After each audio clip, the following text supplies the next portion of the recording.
Welcome to today's show where we'll talk about how to maximize your RPA program, save tons of money on licenses and other things. Welcome to the expert today, that is Elias from Digital Workforce. Hello, Elias. Hi, Anders. Nice to be here. How are you doing? I'm doing great, thank you. And you're in Finland, right, Elias? Yeah, here in Helsinki in our headquarters. Yeah. Elias, you work in Digital Workforce, and I will bring it back to the presentation. We will start right away. We have a lot of interesting things to go through today. Yeah, and I'll start going through it. Just Yeah, let me we know have when. it Yeah, on the screen. And awesome. welcome, and I'll also say welcome to the nice viewers out there. Without them, there will be no show. So thanks to today's sponsor, Digital Workforce, and to all you viewers out there. If you have any questions for Elias today, simply just interrupt me or Elias in the chat, and we will take your questions one by one. Thank you, Anders. And in today's session, we'll be discussing the topic of how to maximize the potential of your RPA program in 2023 and why not in the future as well.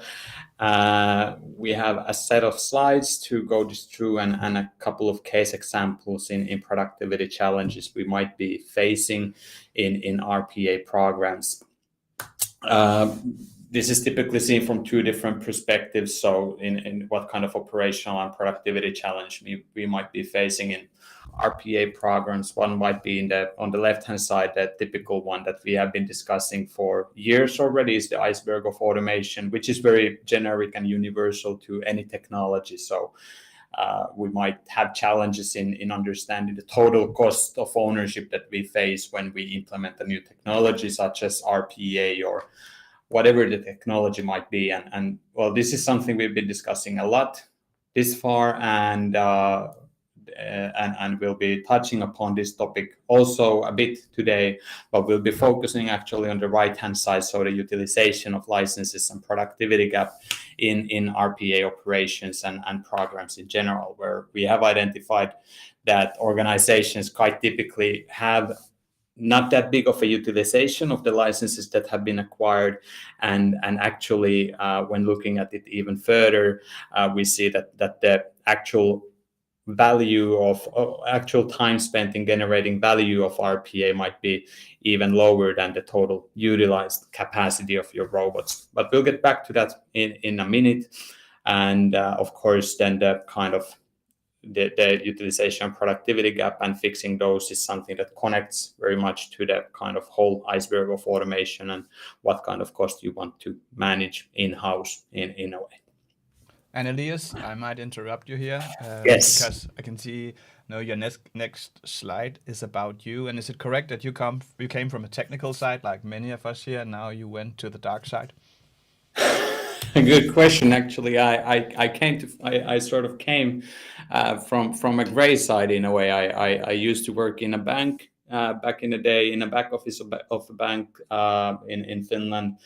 Got the opportunity to run a proof of concept of RPA in that bank, and where I kind of got very well the benefits of RPA, understood where it could be used, and got so interested that in 2016, then a young company at that time, Digital Workforce, was searching for new recruits, and then I joined DVF, where I actually joined more in the delivery and consulting side. So I did quite many projects during the two or three first years, so maybe 40 to 50 automations myself. In Nordic customers, in Finland, Sweden, some in Denmark and Norway as well. And then when time passed, I led some consulting teams of ours and bigger projects, and acted as a kind of an advisor in several customers. And at some point, I as you stated, jumped to the dark side, more to the kind of business and operations of RPA. So focusing on our managed service and productizing these managed services, and then right now I'm actually acting as head of service operations, so running a unit of roughly 40 people in Europe to manage our customers' RPA solutions in production globally. So my team is currently managing the platform services of roughly 200 customers plus then roughly 500 automations of customers are managed by the team. So where we deliver 24/7 continuity and maintenance services for these customers. So a very large company. And Elias, I will say that it's a nice shirt choice you brought here today.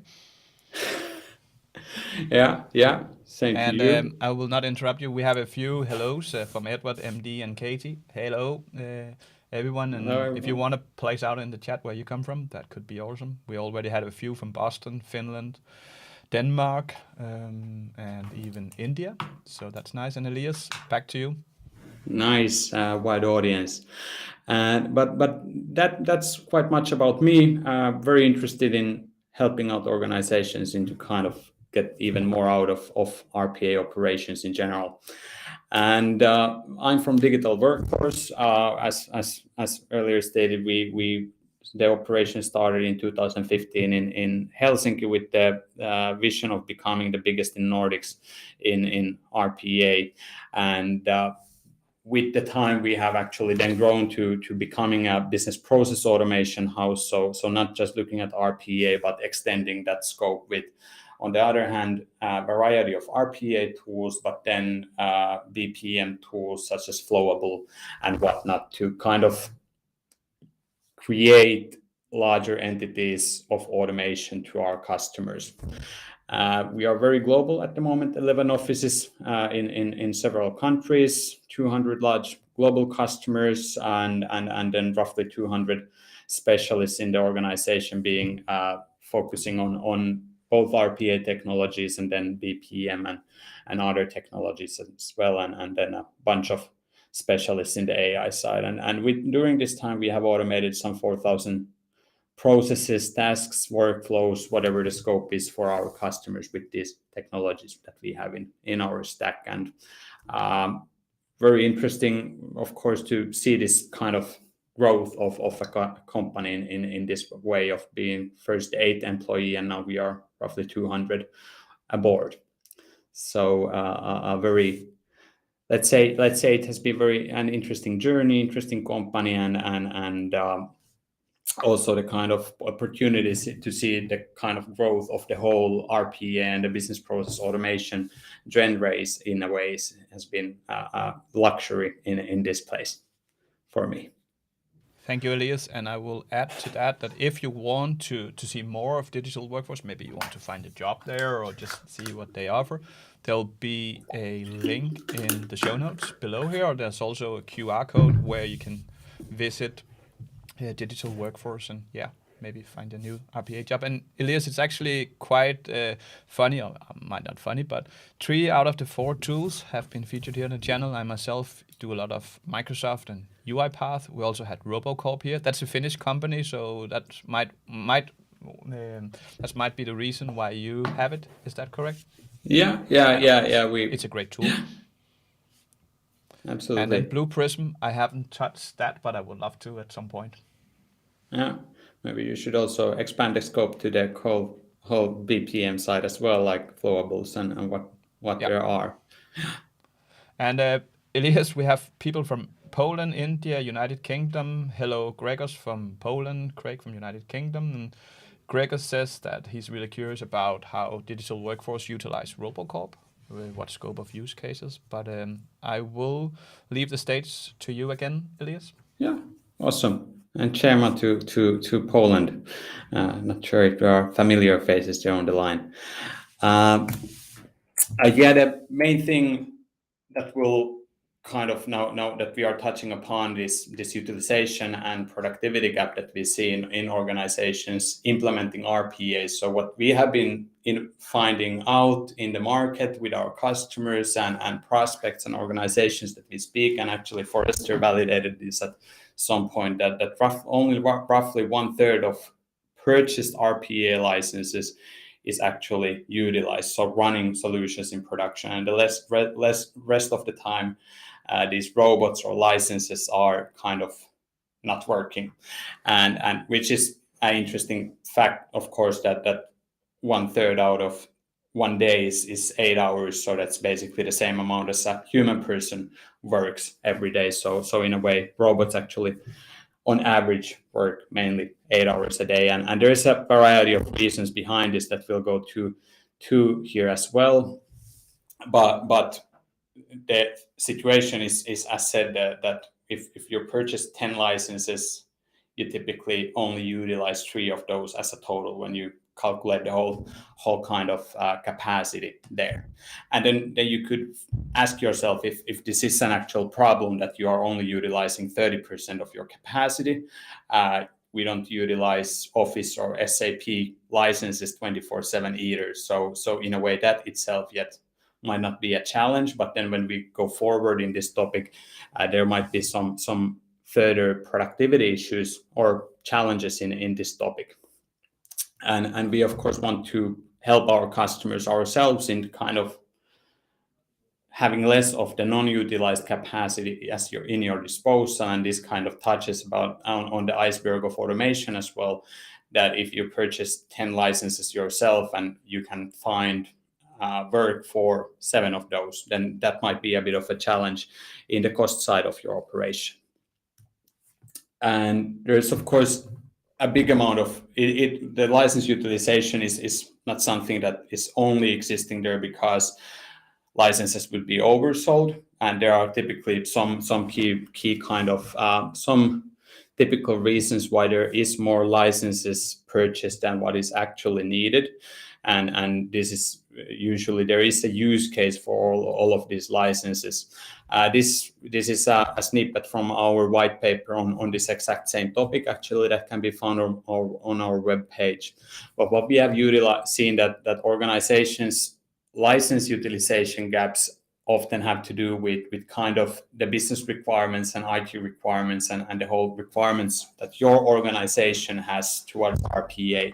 So one of the typical situations we see why organization cannot use a robot 24/7 has to do with, let's say, the target applications are not up and running during nighttime, which happens in banks and insurance companies, for example, if with older applications which might be doing some kind of reconciliation runs and similar during the nighttime, and you cannot run robots at that time in the organizations.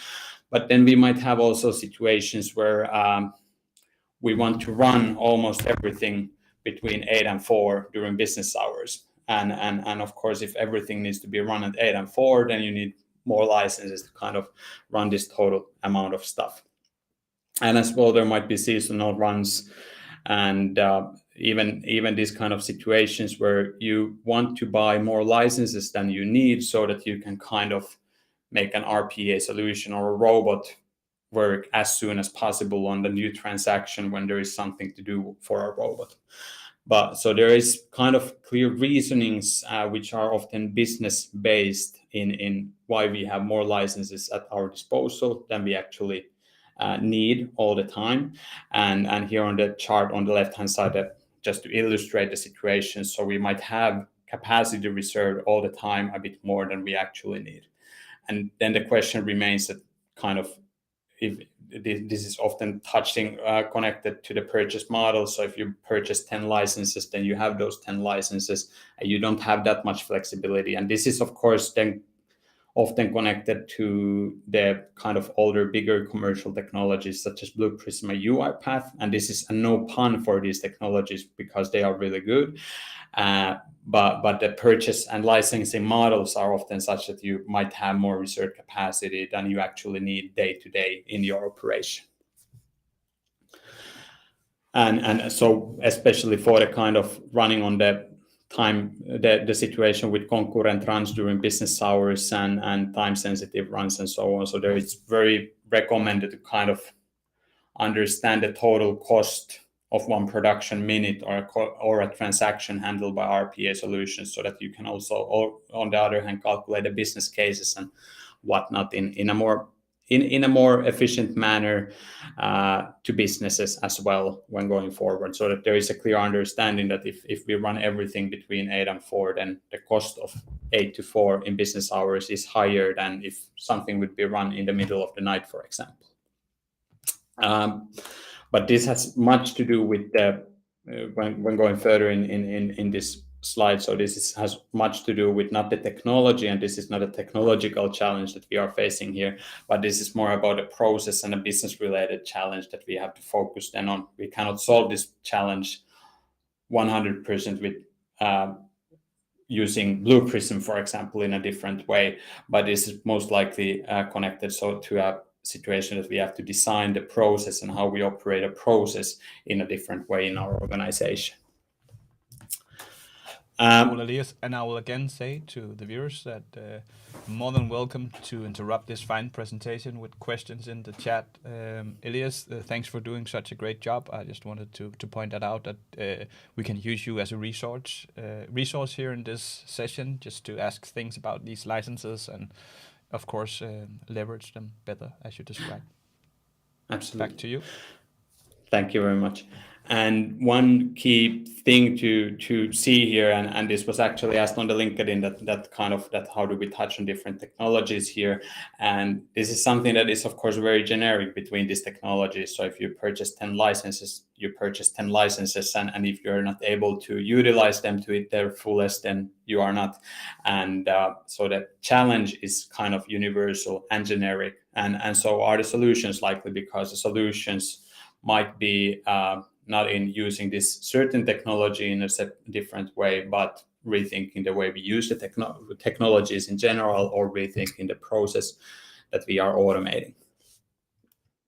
And when coming back to this question about if the license utilization gap is a problem or not for your organization, so now when looking at if we have a situation that 30% out of our licenses are actually working and they are running processes and whatnot. Here, I just want to state as a small kind of jargon thing, an evasion of jargon. So when I speak of a robot here, so I'm meaning a kind of entity of license and a virtual machine, so an actual resource that handles processes, and then I usually call an automation or an automated process as an RPA solution or similar. There are just saying this because there are many different ways of communicating these things on the topic. So in this is basically connected to license usage and robot usage in general. But when looking at the kind of 30% that we actually utilize our robots, then what we have also been able to identify with a lot of our customers, almost any one of them, that out of this 30%, not everything is productive. And when talking productive here, I mean the time spent by a robot in actually handling a transaction, so creating the business value of hours back to business, or potential FTE savings or upsell, or whatever the robots you want to get out of the robot. So only roughly 60% is going to this. And then there is a bunch of 40 to 50%, depending on the organization, of the time when a robot is actually working on non-value bringing or non-productive activities. And there are several kind of activities in this bucket. So we have reporting that robots might be doing. They might be doing orchestration or cleaning up of work use and whatsoever. And all of these tasks are kind of valuable, but it makes sense to revisit if you should be doing this with, let's say, Blue Prism or UiPath or similar more expensive technology, or could you actually utilize some other technology in these kind of tasks? And now when we look at these two numbers, so 30% out of your capacity is in use, and 40% of the utilized capacity is not value bringing, or it's non-productive even. So actually only 18% of the RPA capacity or the license capacity or robot capacity that you have acquired is productive. And that means that 82% is sort of not utilized, or it's not bringing you value at the moment. And what this is important mainly from the perspective that when we look at this 18%, that means like that roughly 4.1 robot actually does 4.3 hours per day of productive runtime. So it actually handles transactions 4.3 hours a day, not the 24/7 that we have kind of purchased, and not the 8 hours per day that a human works. And of course, a human neither works productively 8 hours a day or 10 hours a day, but we have the coffee breaks and all of lunches and all of this, meaning that we work productively for, let's say, 7 hours or 6 hours. But this number of this productive uptime is something that we see that is more and more important to kind of increase on, so that you kind of get more out of what you have purchased from when you have purchased robots or RPA licenses. And some key reasons, some big things we see around this productivity gap. We are going more to the process related gaps in a second. This is also from our white paper of RPA programs, and the kind of really big productivity gap challenges we see in especially Blue Prism at the moment is in that we kind of utilize Blue Prism in administrating the RPA operation or the Blue Prism operation in general. So actually we see that we have organizations that have created different kind of orchestration tools as RPA solutions in, let's say, Blue Prism, that go around and poll for work queues and available resources and whatnot, and try to connect kind of work found in different applications and kind of connecting that to a resource that is ready, that is free, for example. And this is now something that is a bit connected to the part of RPA technologies in general, and Blue Prism has been more a batch-based automation tool, that we have a batch of 1,000 transactions that should be now handled, and let's handle those and then go to the next batch and whatnot. But then what we have seen that the orchestration solutions have been done so that we can, on the other hand, handle more important transactions and business processes very efficiently, or that we can try to optimize the license usage so that we try to get out the most of the license that we have already purchased instead of needing to buy a new license. And then this has often been done with Blue Prism using some Excel file, for example, for orchestration, where the idea is great, but of course now there are solutions such as C2 and so the old RPA supervisor, which is actually built for this kind of things, that to kind of optimize and orchestrate robots. And in UiPath, this is a bit more better built in the technology. So we see that this is something that is very much connected to the part that we utilize, in a way, Blue Prism in the wrong way to kind of administrate the operation. Just to Elias, I just have a question around what you said here.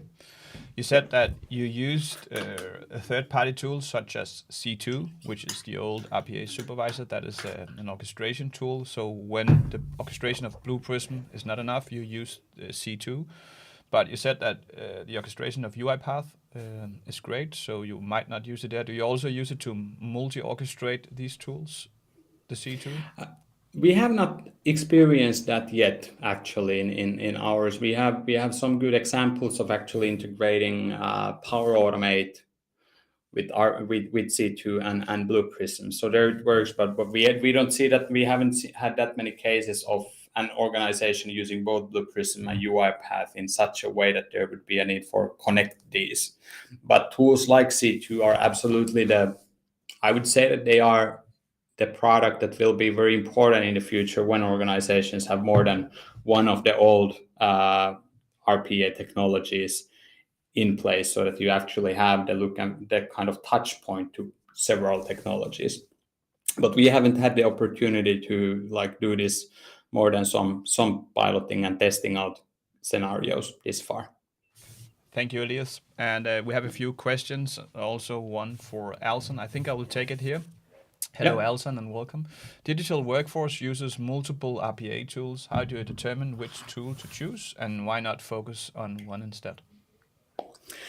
An extremely good question, and we of course want to help our customers in utilizing the right tool in the right use case, and there have been some situations here that kind of have had to do with kind of with history, and there are some specific situations where we have identified that in certain Java heavy applications, for example, Blue Prism hasn't been that efficient or effective as a chosen tool. So then let's say UiPath is better for the customer. So we have wanted to kind of build up a model where we can find the technology suited best for our customer, and then design our managed service around that technology.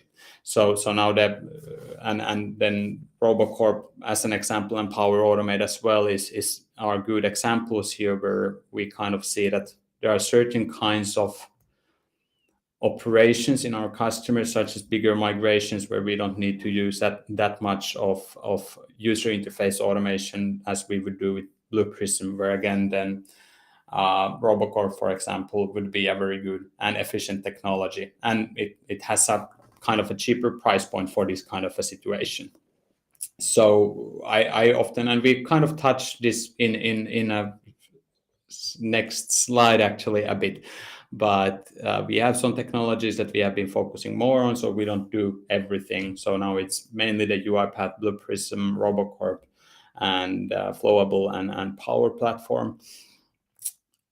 But and the importance for us is to kind of be able to establish a standard way of delivering a managed service around that technology. Cool, and thank then you, we have Elias. found out that some sorry. of these products complement each other. Cool, thank you, Elias. And actually, Dave, the RPA guy, a great friend of the show, says, first of all, he says, digital workforce, hello.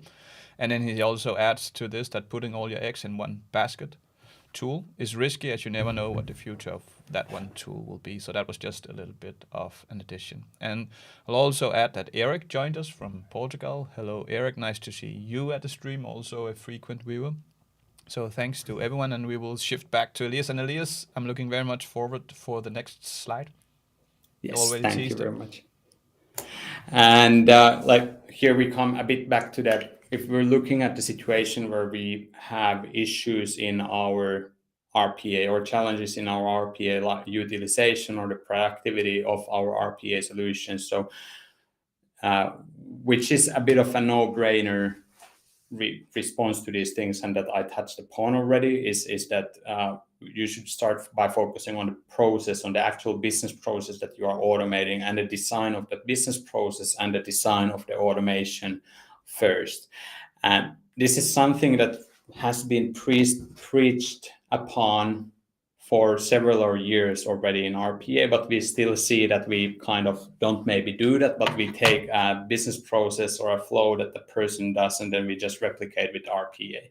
And that's typically where we see challenges starting to happen. So I would kind of place myself the questions which are quite evident, that does the process itself make sense at all? You know, that is this even worth doing as a process in your whole business? Does it make sense to automate it as is? And do we understand it? And is it systematic and rule-based and all of that? And then actually then that, do you need an automation tool to get it done? Do you even need RPA or BPMs or whatsoever to get this automation done or this process executed in an efficient manner? And this is a very simple example on this. We had a great case with a customer back in the day, where they had this very simple workflow or in their business happening, where a sales rep creates an order, sends it through email, it goes to an assistant, and the assistant updates the order to ERP and to the ERP and the system where they kind of send this order forward. So this of course is something that I guess that most of the audience have seen exactly this kind of simple flows as something that we have then seen as use cases for RPA, and that we have then automated. So basically this happens.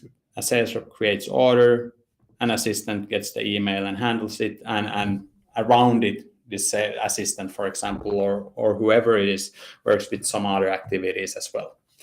And the initial RPA solution that we got in our hands from the customer was basically such that we took the same exact workflow, where then it had been converted only so that the sales rep creates the order as an email that was built as a template, that the art was like structured and all of this, so that the robot could handle it efficiently, and then it arrived to the robot, and then the robot would update it to the ERP. So we kind of replicated the flow of a human worker to the robot.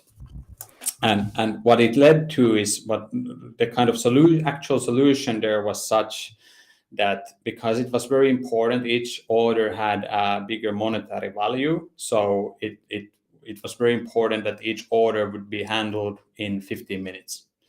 And the initial solution, and this was done with Blue Prism, if I remember correctly, was done in such a way that because of this business requirement of very fast handling time of each transaction, there was a decision made that the robot was actually polling for this kind of an email in Outlook throughout the day, and then when there was an actual email from the sales rep, the robot picked it up based on rules and kind of handled the email, send it to the ERP and the order systems and whatnot, and then it continued to poll the email box. And this is kind of again a bit of a no-brainer situation. So we use a Blue Prism license 20 hours a day for this kind of an activity and pay basically 12,000 euros per year for this kind of activity happening. And there were like 5 orders each day. So the amount of orders was not very big, even though each order had a bigger monetary value in them. So how it was then redesigned when going forward was that because we argued that it really doesn't make sense to have Blue Prism polling this, and then there were separate flows for separate purchase processes for different products, where there was actually a dedicated license for 4 different kind of orders, where each license was or robot was actually then polling for the email box throughout the day, then handling transactions when they happen to come there.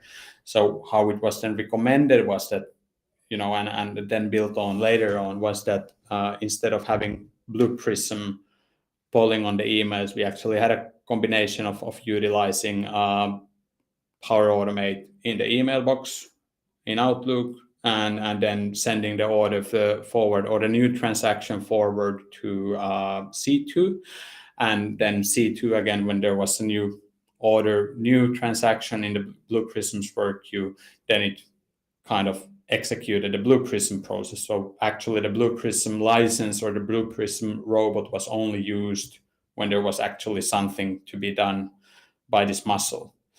Of course, it might be that the whole thing could have been handled with Power Automate, for example, but this is kind of a prime example where we have kind of changed.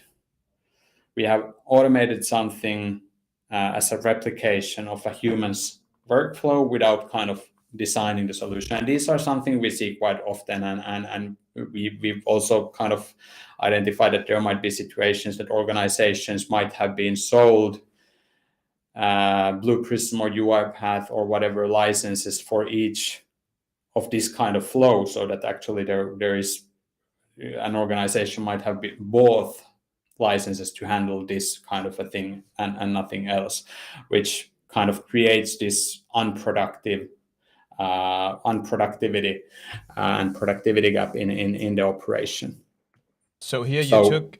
So here you just to go back here. So here you took like a Blue Prism project, and then you knew that maybe Power Automate was better in the Outlook triggers. So you made that one happen there, and then you could have the C2 to orchestrate these two tools together. Is that correctly understood? Yeah, quite much like that, and you could kind of Power Automate. You could probably then replace with RoboCorp or whatsoever technology that is more suitable for this polling of emails in a way. The kind of polling of the emails is obviously very important here, that it gets happening so that we get the input. But we see that there's actually quite a bunch of RPA solutions with Blue Prism and UiPath where we have a very expensive license just circling around and trying to find work, which again might not be that productive in the end. That makes sense, Elias. And I will just add, before we go back to you, I'll say hello to Linho, who joins from Lodz, that's in Poland, I believe, and Kieran, who joins from India. Greetings. So there's a lot of greetings to you, Elias. You might not be Hi, able to see the everyone. chat, but there's a lot of people who likes this show. So thanks a lot for educating us. Awesome. And we Happy will to go have back to everyone you. aboard. Thank you very much. And so the thing here is that we have these situations where we have just replicated a process, and we have a situation where we see that let's do this with Blue Prism, let's do this with UiPath or whatsoever, and then we end up in a situation that, okay, we now use a full license for something that's a bit mundane to handle. And another example, as I mentioned before, was the orchestration part. So we actually had a great discussion with a customer of ours at some point who utilized a lot of RPA processing time in production, but actually 90% of the time was that Blue Prism licenses were kind of polling on doing this orchestration. So they were polling for inputs from systems and different places, checking the Blue Prism work queue situation, checking on which process would be more important than another one, and which resources are free at this moment, and pausing and everything. So and that kind of solutions also, if you create this kind of magnificent orchestration solutions in Blue Prism and with Excel, you might end up in a bit of a bigger black box of complexity in these kind of end-to-end solutions where you try to handle everything with Blue Prism, which is not intended to that. And then we see situations where they become a bit hard to manage, to put it that way. And regarding that, in this case, for example, like which we discussed all of these points with the customer, was that first of all, could we just redesign the process itself? Is there any idea in that the sales rep sends the order through email, but could they just create it in another place so that it would be kind of, we wouldn't need even this automation part here in between, and this is of course something that requires training, change of way of working, and all of this, so those might be pushed away a bit, and then obviously the kind of that can be then use another tool for this polling exercise, such as Power Automate, for example, or the whole Power Platforms, combining it with C2 and whatnot. And then of course the question remains here that could we actually use something else than RPA specific tool to get this output. And here, as a disclaimer, obviously 2 out of 3 is saying that should you consider something else in RPA. Because of my experience and background in the banking and whatnot, so I'm a big believer in RPA and business process automation.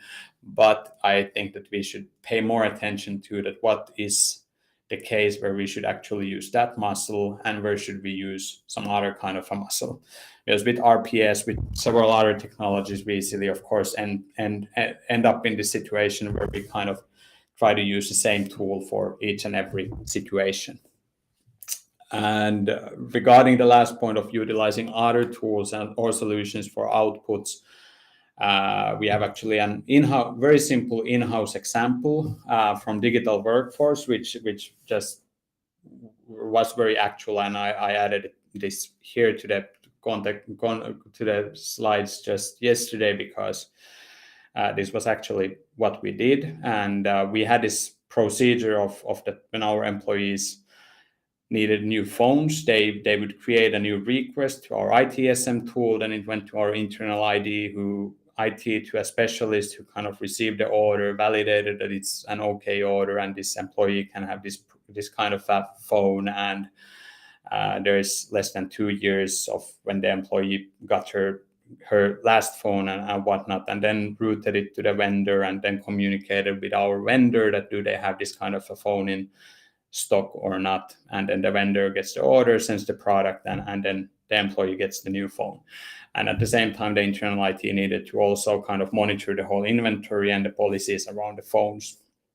And then we ended up in a situation that actually our very beloved person who was doing this very much actually then resigned from us, went to some went to endure new challenges, and the kind of receiving of phone orders and validating those kind of ended up in a situation that we had to either, or the obvious alternatives would have been to get someone else to do this job that this person had been doing, or then to automate it with Robocorp or Power Automate or whatsoever technology.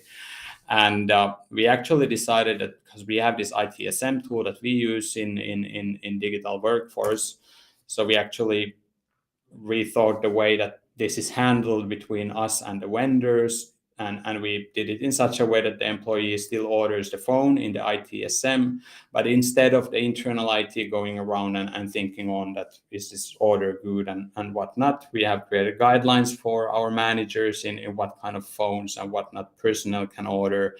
And the manager gets automatically this approval link, approves it, and when they have approved it, we just send the order further to our vendor, because there is usually no need in further communication between us and the vendor, except if they are out of stock or whatsoever. So then the vendor receives the order, sends the product, the employee receives the phone. So we didn't need to get a person here. We didn't need to start developing a new RPA solution for this case. And we actually get the kind of trackability and the whole thing working in our main ITSM tool, basically. So here the point is that you, in several situations, you could actually look at the kind of process and the existing tools that you already have at your hands that could actually get you the same output. And this is something we see often in RPA in reporting, for example, where we create kind of very exotic reporting mechanics for different RPA solutions with the RPA tool in place and whatnot.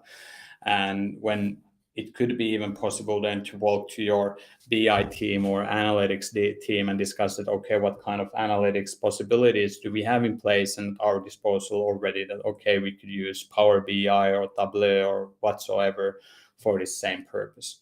So I kind of very strongly recommend to find the tool that is meant for a given kind of an activity to happen and for a given output or a deliverable, and use that tool instead, because in organizations you typically have the expertise even in these tools already available. So everything does not need the RPA part in to make it more efficient or even automated. Thank you, Elias, and we will give you a short break to grab some water. We have a great question from Edward, who have a question to the previous case. But before we bring on Edward, I would like to say welcome to Aska from Indonesia. Very nice to see you here. And Vincius from Brazil.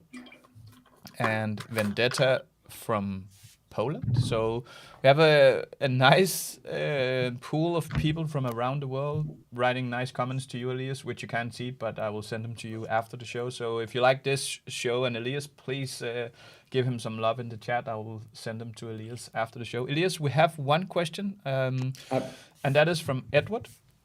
Edward is asking, is C2 acting as a BPM in that scenario, which was your previous scenario, or more of an event pipeline to the Blue Prism queue? Maybe you can tell us what BPM is and an event pipeline, and what Edward is actually asking about here. Well, that's an extremely good question, to be honest, and thank you for that one. I'd say in these cases we mainly use, and C2 in these cases mainly to kind of orchestrate the kind of pipeline that, exactly as you mentioned, of transactions to let's say Blue Prism to resources that are free, so different robots in your robot farm or your RPA platform. So that is the typical use case in that, or that's the use case for the case I had earlier, and that's what we use it mainly for. But I kind of see that's because C2 is kind of RPA first, so they have started with the RPA and built the product around RPA tools. So and it has many similar characteristics maybe as a business process management tool in that sense. So I see that it will be interesting to see their roadmap and their kind of where they are heading, because it to some extent tastes and smells like BPM, but kind of RPA first in a way. I think we have a follow-up session coming on the BPM part by Carly, if I remember correctly. I'm not a very good specialist on the BPM side myself. We do, and I will post a link in the chat in 30 seconds. Yeah. I just need to find Yeah. it. So thanks, Edward, for the very nice question. Please let us know if the answer from Elias was sufficient for you. And thanks again. And to the rest of you, please post your questions here in the chat. Elias will answer those. So back to you, Elias. Yeah. Well, then, like, if thinking that what to make out of all of this, so let's say that we have 18% of what I get as a question from some of our customers. Okay, now we've identified that we only use 30% of our licenses, and actually only 18% of our license usage is productive. So could I actually only pay for that productive time when for that 4.3 hours a day when RPA is actually in use and doing productive work? And I kind of it requires some work, but you absolutely can get that done. And how we actually have kind of already done it with some customers and with really good results is that when looking at this chart, where we start off by that the whole gray part here is kind of unutilized licenses that you have purchased. The orange color here is kind of the non-productive work of RPA licenses. So the time spent by RPA in polling or reading through emails or sending reports or orchestrating itself. And then the purple one is actual productive time when you handle transactions. So first of all, kind of to get rid of the gray part, it makes sense to kind of find ways to kind of acquire capacity in a more flexible manner. So just paying for the usage, which is already quite built in kind of, let's say, RoboCorp as a product and the open source products, or then that can you purchase the licenses in a flexible way than paying for usage. And then getting that done, and then of course, which requires some efforts, but the good part is that you can usually calculate a ROI for that, is that really check through each automation and assess that, okay, how much does as automation work as a total and what proportion is actually productive. So it's the simple math is to kind of calculate the whole time spent in doing one automation or one kind of workflow in Blue Prism or UiPath or whatever technology, and then taking out the kind of amount of transactions handled by that solution or process, or going through that process, and how much time was spent in actually handling the transactions, and then trying to gradually revisit the processes through technology and optimizing the technologies and tools used to kind of decrease on that non-productive time and get the kind of productive time as high as possible. It doesn't need to be 100%, and it usually is never 100%. But when you go through these, then you actually come to the situation that you only pay for the productive time if you can only kind of pay for the actual production time or run time of your licenses.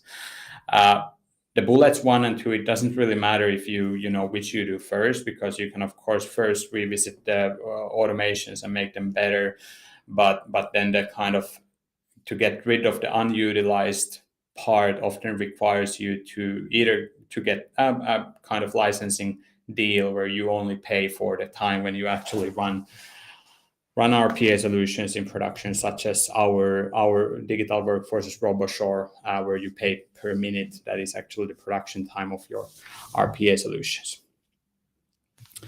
And obviously, as said, easier said than done. But there are some there might be some low-hanging fruits in this, like these orchestration things, big polling processes, and whatnot. But if your situation is such that and which is not either impossible thing, that your utilization is very high and it's actually mainly productive. So then obviously you're in a situation that, because flexibility costs to some extent. So if a vendor takes away some of your risk in licensing and delivers a flexible model of purchasing licenses, then it often means that their cost might be a bit higher. So obviously there are situations where utilization is very high and it's mainly productive. So it might be that a flexible model might not be cost efficient for you, except if you know that you have very high peaks of volumes or whatsoever, or a migration coming in. So that where you need amount of licenses for a very limited time span. And to get this journey done, it makes sense to kind of look around you, see what kind of services are provided in this, and because kind of doing all of this requires staffing, it requires people to do all the changes, and if you do it yourself in-house, that's of course your own hands tied in this kind of a transition, instead of delivering new RPA solutions or automations in general. So having a partner doing this with you might make a lot of sense. Obviously it's quite important to look at the partner and the service provider that are you kind of committed to the same goals, and what's the cost of all of this, and can you calculate a ROI of the transition and migration of this kind of a situation if you need to move to another platform, for example, and do all of the changes to the RPA solutions. And kind of this is eventually from our example how we look at these kind of situations with our customers, is that if you look on the left hand side with the kind of the orange box, where we see in typically organizations who we work with, where we come in before when a customer has done RPA themselves or with other vendors earlier. It might be that automations that have been done throughout the years are a bit of different shapes and forms. So you have triangle formed and cubicle formed automations and all of this, and people managing and developing this, and a lot of different platform and licensing components underneath all of this. So what we want to do with our customers is to kind of sort of streamline the solutions in such a way that they are more efficient and deliver you more effectively also benefits of automation. But what we see as a very important part of moving, for example, to our managed service, becoming our managed service customers, to kind of do this transition of really redesigning solutions in such a way that they use less licensing. We can utilize open source tools, for example, for these polling situations and whatnot, manage them with a lesser amount of labor, for example, in a more efficient manner, delivering maybe 24/7 maintenance, and then also running it with lesser capacity. And typically these cases have been such that we've been able to decrease the amount of licenses very fast by 40%, let's say, from our customers, so that we actually don't need that many licenses for all of this. And then same goes for the licensing and infra, to kind of do it in a more efficient manner and whatnot than the old one has been. And we kind of see that when the automations have been in the RPA context have been kind of structured and standardized, we are on a better track to kind of go to, let's say, end-to-end kind of automation, when we can actually start connecting smaller automations and processes and workflows and tasks in different processes to one another, so that we could actually create a fully automated supply chain, for example, or order to cash kind of a process in an organization. Then when going further, and this of course requires a new transition for the organization as well. Cool, Elias. It's a very cool presentation. Elias, I have to ask you, who designed your PowerPoints? They look extremely cool. This is I got the guidelines from marketing, and then it's me. Oh, that looks extremely cool compared to my bullets on a basic PowerPoint template. So that was just a kudos to you. Maybe we should do this vice versa. So I'll start my show and Let's Yeah, get do your that, please. PowerPoints. Yeah. Happy to help out.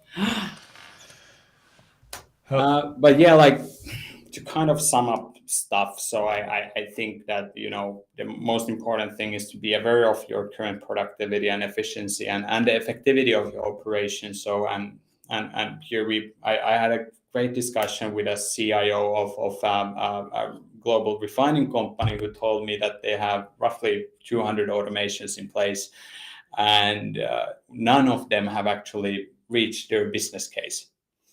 And it's not because, here again, it's I as a disclaimer, I think that RPA has its place, it's very good and efficient, but in their case they hadn't really maybe calculated a business case in the right way, because the whole kind of long-term production side of the costs hadn't been kind of they were not that aware of those costs when starting to do RPA.